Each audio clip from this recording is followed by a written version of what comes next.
Ibon. Saba, mati.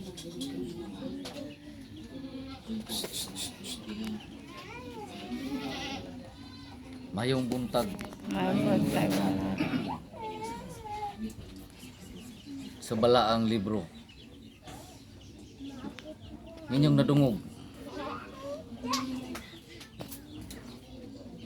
Manginaot kamong tanan nga makasabot. Gibadlong sa Ginoo ang mga kaparian. Magmata na kamong mga tawhanon. Sa tanang kasaysayan, anaa sa balaang libro. Inyong tukion ug dili ninyo pilion ang mga basahon nga naa sa balaang libro. Ang dalan sa pagpamatas mga tawhanon anaa sa balaang libro. Apan wala nila mabasa ug ili lamang gipili ang tanang kasaysayan o mensahe anaa sa balaang libro.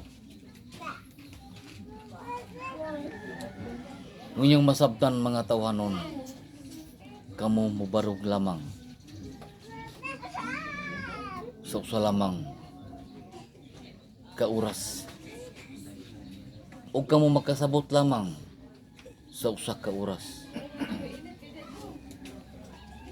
Mga tawhanon, tugkara kaninyo ang mensahe sa Malakias ug ngano gibadlong ang mga kaparian sa Ginoo. Panuwala pamatian ninyo ang nasa balaang libro. Nagpadayon kamo mga tawhanon,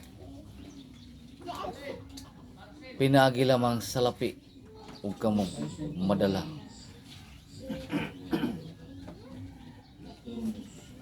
Tugkaran na ninyo ang balaang libro sa kadalan.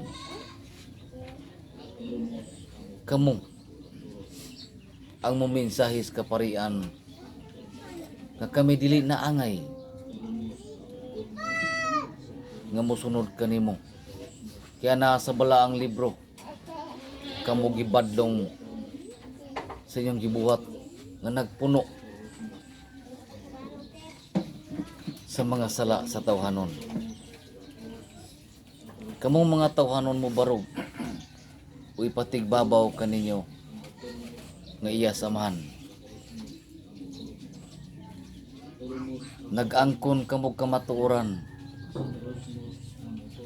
Nag-angkon kamo nga kamo ang dalan padulong sa gingharian samahan. Panang mga tawhanon nga mga huyang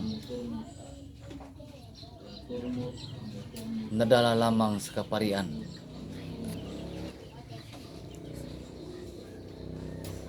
Magmata na kamo ug paklia kaninyo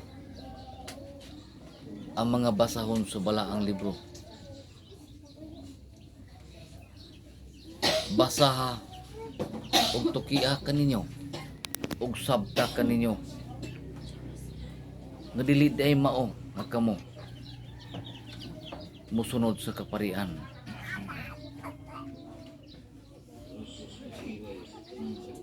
Ang namat-ang inyong kayag sa mga tawhanon, kaparian. Panang pangutana, nganong wala basaha kanila ang mga panid sa balaang libro. Gipili lamang. Anaa ba sila gitago sa mga tawhanon? Nganong dili nila basahon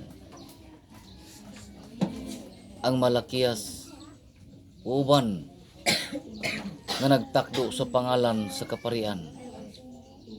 Anaa ba sila gitago sa mga tawhanon nga dili na musunod kanila?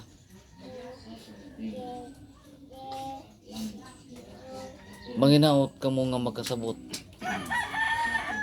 Ug kamo gilingla anaa sa balay alampuanan. Ang balay alampuanan para sa tanan.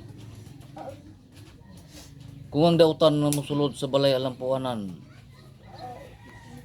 sila gitugutan. Kung kamo makasabot sa dautan ana sa balay alampuanan. Ang balay alampuanan, nakita kaninyo kung kinsa siya nga usa ka impostor o manglilingla. Sabtan ninyo ug ablihin ninyo ang inyong mga mata. Ug ablihin ninyo ang inyong una-una ug kasing-kasing nga kamo makasabot mo.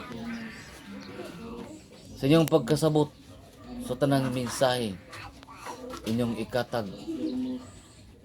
Sa inyong pagkatag ang mga tawhanon nga wala masayod, sila makamatas kamatuoran. Dili ninyo gamiton ang inyong pagkatawhanon garbo. Huwag ka muna sayod niya na. Ang naghatag kanyo og garbo, ang ikugag sungayan. Nakita ba ninyo sa balay alampuanan ang gihimo kanila? Gihimuan ang balay alampuanan og dayan-dayan ug makaguba sa mga mata sa mga espirituhanon.